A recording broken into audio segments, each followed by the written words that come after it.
नमस्कार मंडळी. मोदक म्हटलं की आपल्या डोळ्यासमोर येतो तो गणपती बाप्पा आणि त्याचा लाडका नैवेद्य. पण मोदक बनवणं ही एक कला आहे. अनेकांचे मोदक वळताना फुटतात, कडक होतात किंवा त्याला हव्यात अशा कळ्या पडत नाहीत. जर तुमच्यासोबतही असं होत असेल तर आजचा व्हिडिओ शेवटपर्यंत नक्की बघा, कारण आज मी अशा काही खास टिप्स सांगणार आहे ज्या वापरल्याने तुमचे मोदक दरवेळी परफेक्ट आणि लुसलुशीत होतील. चला तर पाहूयात उकड काढतानाचे उपाय. उकड काढण्यासाठी पाणी उकळताना त्यात अर्धा चमचा तूप आणि 2 चमचे दूध टाका. दुधामुळे मोदक पांढरे शुभ्र होतात आणि तुपामुळे उकड मऊ व लवचिक राहते. जेवढे तांदळाचे पीठ घेणार असाल तेवढेच पाणी वापरा. यामुळे उकड जास्त कोरडी किंवा चिकट होत नाही. पाणी उकळल्यावर पीठ टाकून गॅस बंद करा आणि त्यावर झाकण ठेवून 5 ते 10 मिनिटं वाफ मुरू द्या. यामुळे पीठ आतून व्यवस्थित शिजते. चला आता पाहूया पीठ मळतानाच्या ट्रिक्स.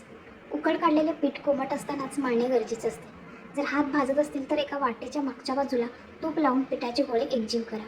दुसरं, पीठ मळताना हाताला थोडे पाणी आणि तूप लावा, जेणेकरून पीठ हाताला चिकटणार नाही आणि गोळा एकदम मऊ होईल.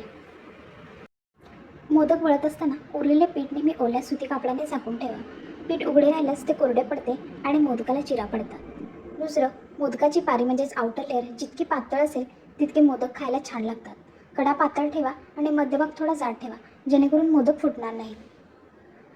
नेक्स्ट म्हणजे मोदक वाफवताना चाळणीला केळीचे पान किंवा ओले सुती कापड लावा. यामुळे मोदक खाली चिटकत नाहीत आणि काढताना फुटण्याची भीती राहत नाही. दुसरं, मोदक वाफवायला ठेवण्यापूर्वी त्यावर पाण्याचा हलका हबका मारावा. यामुळे मोदक चमकदार दिसतात. तिसरी गोष्ट, मध्यम आचेवर 10 ते 12 मिनिटे मोदक वाफवून घ्यावे. जास्त वेळ वाफवल्यास मोदक चामट किंवा कडक होऊ शकतात. आणि आता लास्ट टिप म्हणजे मोदक वाफवून बाहेर काढल्यानंतर त्यावर साजूक तुपाची धार सोडा. त्यामुळे मोदकाची चव वाढतेच, पण ते दिसायलाही खूप आकर्षक दिसतात.